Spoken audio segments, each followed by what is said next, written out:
Okay, so it's been like 2 months. Well, I've been busy. I got an alibi. I was out deer hunting, and I've been working on other things like that sucker right there. I'll get to that in a moment. First, the Moto 4 again.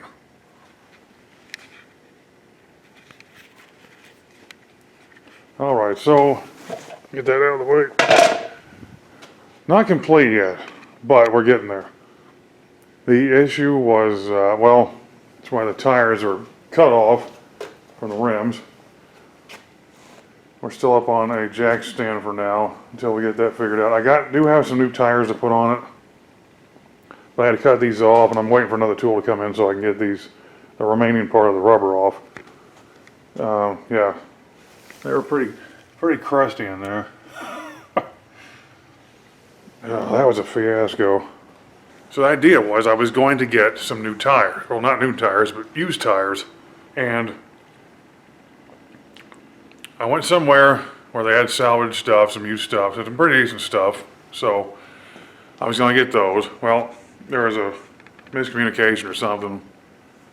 I went out there to get I was getting a new choke cable set up, which they did have on some of them. And I was going to get a couple tires, so he had to leave. I went on a day that they weren't going to be really doing anything there, but I paid for him, and he said I had to leave. Well, I didn't think about it, so anyway, I ended up grabbing a couple of other wheels just like those.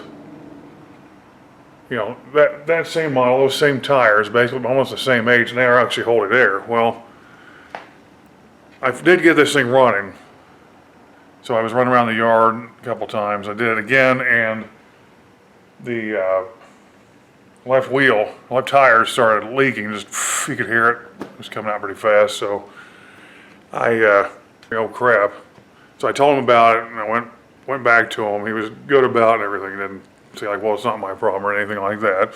So I'm trying to find something else. Well, they didn't. And the good used tires they had inside, which was my original plan, he did not seem to have a matching pair. So I just ended up getting money back, so that was good. So that helped. So I ended up getting a couple new ones off of Amazon, which I do have. They're in the house right now. But that having been said, I went to cut these off, so that's what I've been doing there. So get them in the shot. So I cut them off. That's why there's still rubber around the edge, because they were just so blasted rusty. I mean, I'll show you what I was dealing with here. Yeah, we're talking 37 years, you know, so I just got to get the rubber back off, clean that up a bit, repaint it. Fox Gold is unfortunately about $50 for two cans. One's paint, one's kind of a sealer kind, like a lacquer, I guess, kind of keeps it sealed in, you know, like a clear coat. But I didn't want to do that really, so there is a color called rose gold. Almost the same thing, it's just a little more red tinted, so I thought maybe we could do that because it's going to be an easier thing to do, cheaper thing to do. And it just looks a little more red tinted than the Fox Gold does. So maybe it'll be all right. I'll have to do all four of them that way, I guess, somehow. But anyway, I couldn't get these tires off at all because of the rust and everything, and the bands inside there. And I even took them to a tire shop, and they couldn't get them off. So that's how that started there. You know, the easiest things are always the hardest when you try to do them. But that's and on the tires. They'll get fixed pretty soon.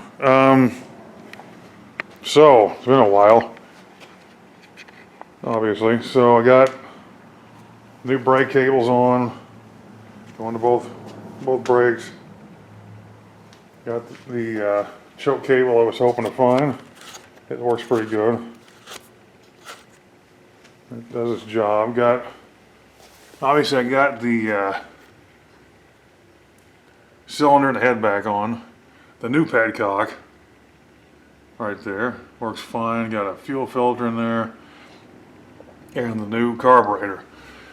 Last time you saw the old carburetor, I hadn't gone through it yet. So I was like, well crap, you know, I had to get a new one anyway.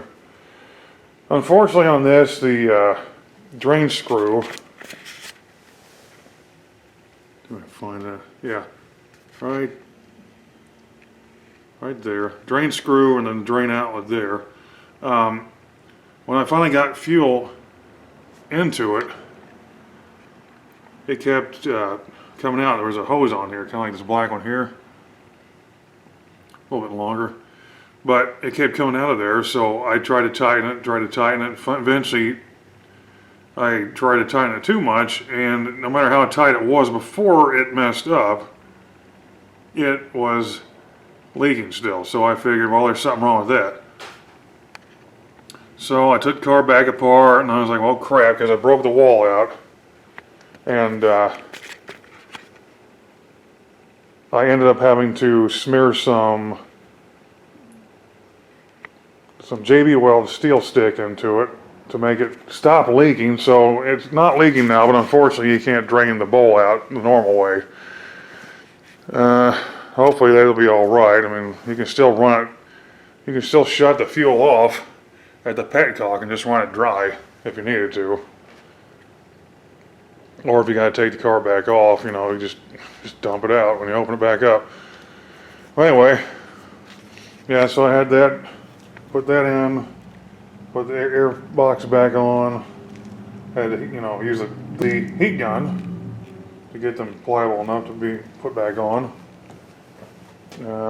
Still with the tires, I put some slime in both these tires. That one is still leaking because you can see it's flattened out right now. This one's still holding fairly decently.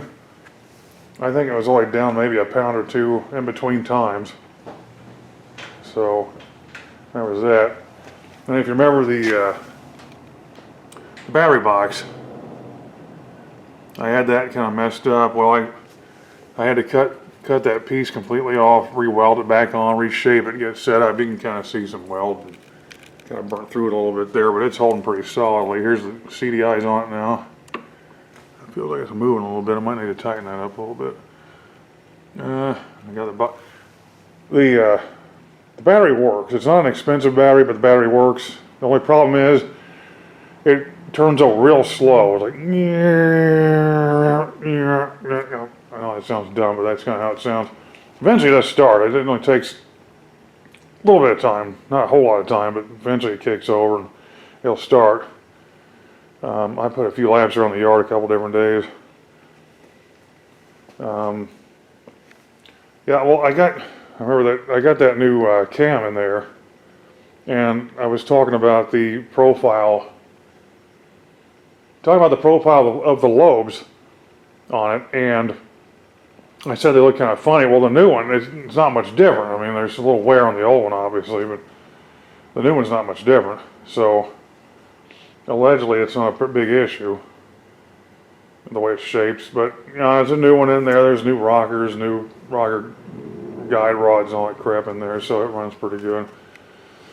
I was able to shift high, low, and reverse. Of course, sometimes you get to a point where you got to kind of roll a little bit before you can get it to switch over into one of the other gear ratios, or you know, gear ranges. Sometimes in reverse and stuff, but I did get it to do that, so it's not too bad. You got ethanol free 91 octane in the gas tank and all that good stuff. A new wire there for the positive side of the battery, and there is somewhere, got a new, you see that? Yeah. That's the new starter solenoid back in there. And all that. What else? Put a breather hose on the gas cap, which I just kind of have it stuck in here for now since I don't have the body panels on yet. I got these on here. So I can line these out. That's the new control mechanism over here. Start. This one's got engine shut off, and then that's a light. High and low and off. I thought it was weird because the original one, the original type that was on here, was obviously the starter was in the same place, but the switch sitting here was for the lights, and this was the kill switch. But everything, even, you know, the King quad and the vents and basically every other quad I've ever seen was like the kill switch is here, the light switch is here. So it's just something they did back then, a little bit different than they do now, apparently.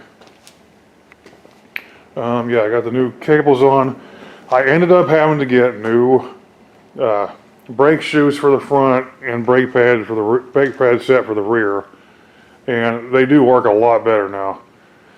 I had these adjusted pretty hard down here, and I backed them all the way off when I put the new ones on, and I barely had to touch them at all for them to, you know, want to hold on a little bit. So that was kind of neat. I helped that out. Of course, on the cable, you know, cables work. The cables work. These at least the front ones, you know. And then I got the rear. I do have the rear cable that runs down to, whoops.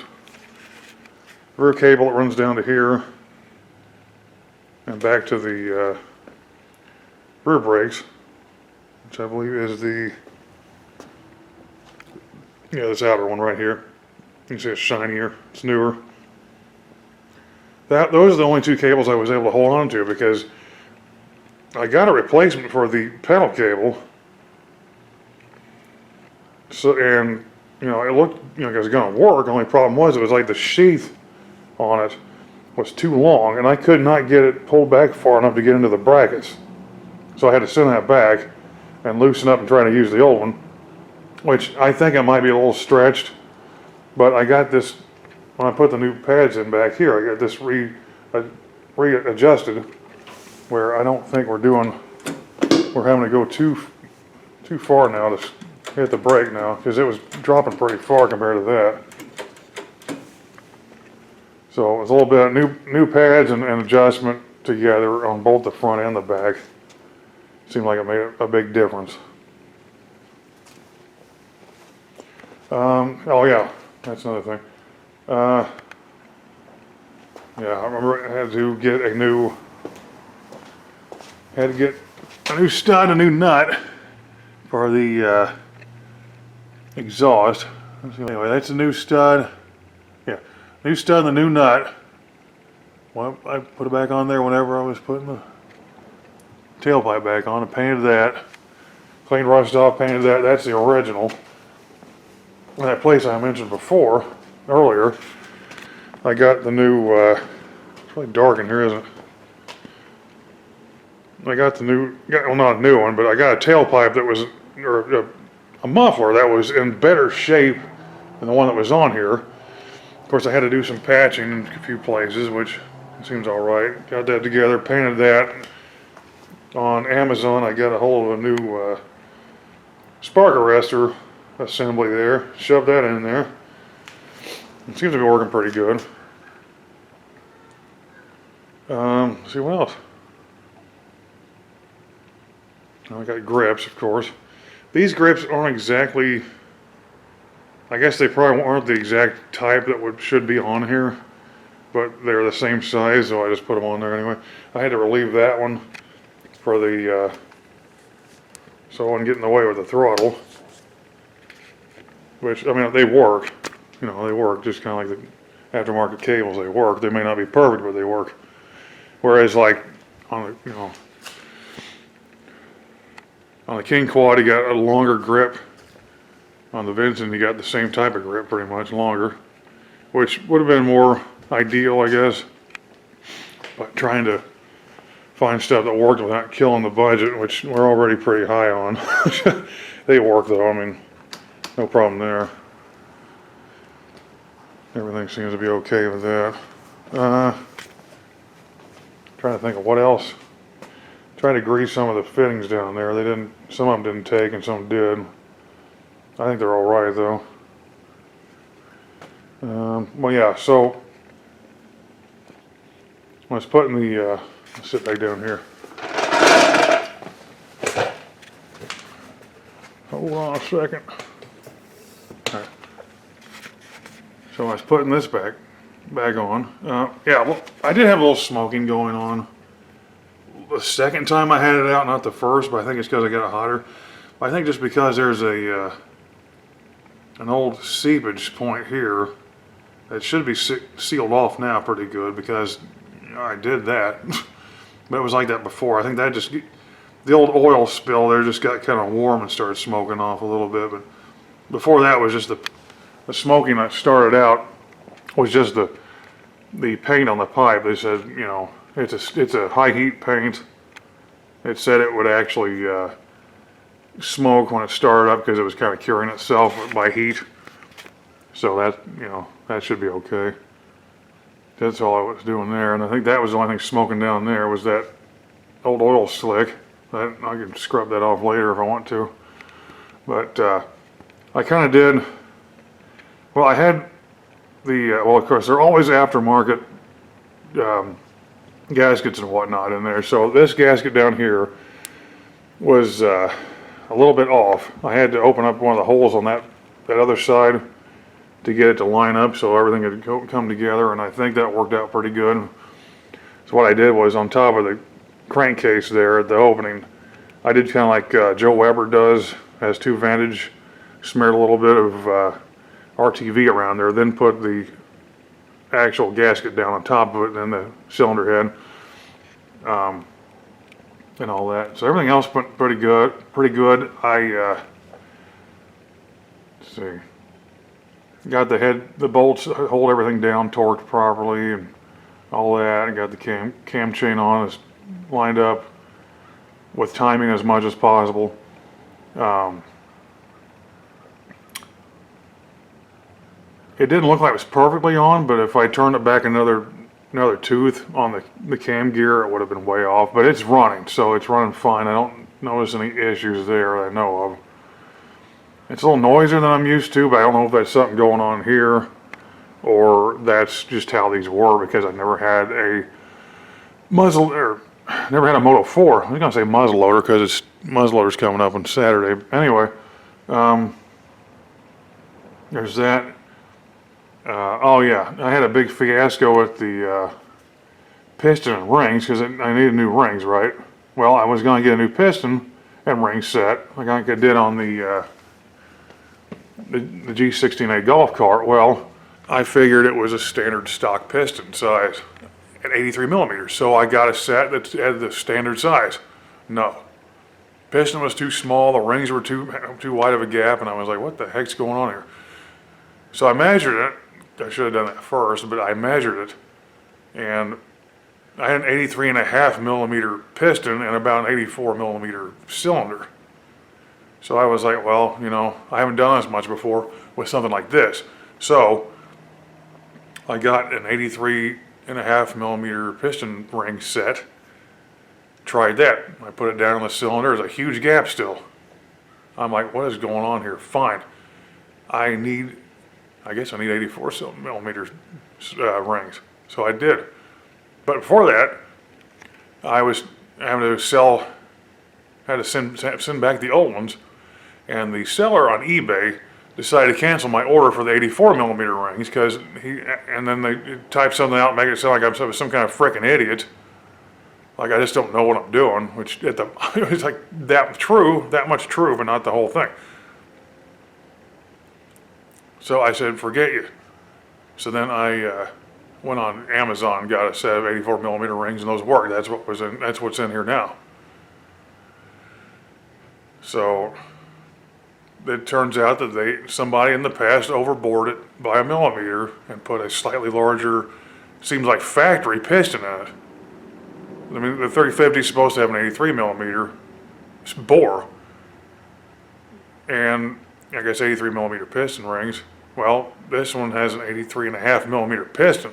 So the half millimeter in between, well, it'd be a 1/4 millimeter in between each side that would be taken up by the ring. So I had to go with 84 millimeter rings, but that worked out. The only problem is the if you want to pull the recoil starter on it, you're pulling against whatever compression's in there, because for whatever reason the decompression mechanism lever does not do anything. You can hold it up and release it, and it won't hold itself up. It just drops back down. It doesn't really do anything. So it's, you know, that's something I could look into later on or not. I think there's still some space in there. I can get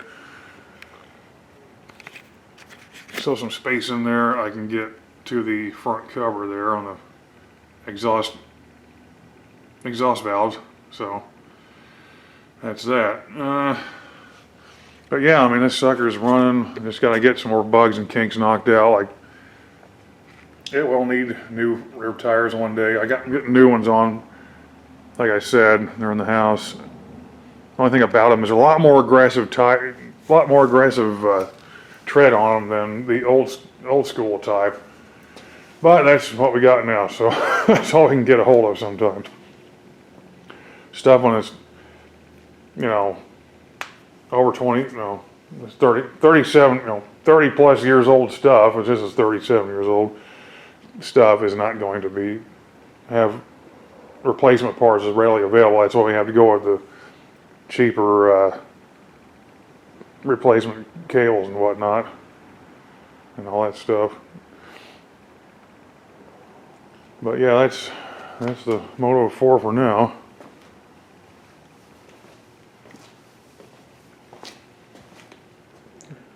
I ended up cleaning the plastic up pretty good. It's actually in pretty decent color shape. I mean, yeah, it's a little faded from time, but the condition is like there are no cracks and splits in the plastic at all, so that's gonna be good. Yeah, had spark along. Yeah, while I've been running around, had spark and everything. It's a little bit of a bugger getting the half of the brake cover there off. You can kind of see the chew marks on the screws there. I had to kind of grab them with channel locks and work them off until they finally came off, but it worked out. I got this sitting pretty decent. Well, it's locked in right now because I got the parking brake on. But yeah. Oh, and when I turn the light switch on, of course the headlights aren't on, but the tail light did come on, so we know that's working. So we're getting there little by little. I think I had it up in low gear all the way to 5th gear in low gear, so that's good. I couldn't get to 5th gear. I don't think I made it past 3rd or 4th gear anyway in the yard in the high gearing, so there's not enough room. But that worked, reverse worked and everything. I had to turn the idle down. It was kind of like when you put it in gear or switch or something, boom, really hard. Kind of jolted you a bit, but yeah, I mean, she's coming along. Just slower than I'd like to, but she's coming along. And yeah, this is a 210 cold crank amp battery, which I'm sure it needs to be a higher one because it starts up pretty slow, and then it kind of starts going faster as it gets momentum built, and it'll start. But it'll start. It'll still start. It just doesn't start as fast as you'd like normally. So that's somebody can always replace that if they need to. But yeah, there's the Moto 4. Yeah, I mean, like I said, the neutral light came on and everything. So it's running pretty decent. I can't guarantee if it's been running perfect, just because I've never had one of these before, and I don't, it's hard to tell sometimes.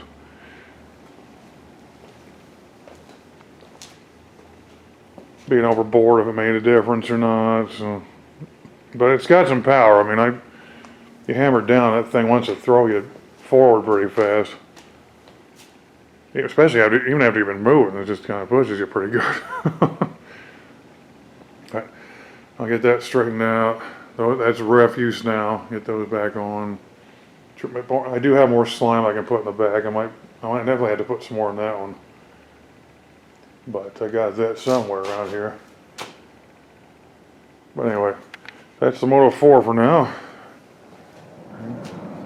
And I hear a jet. Whoosh.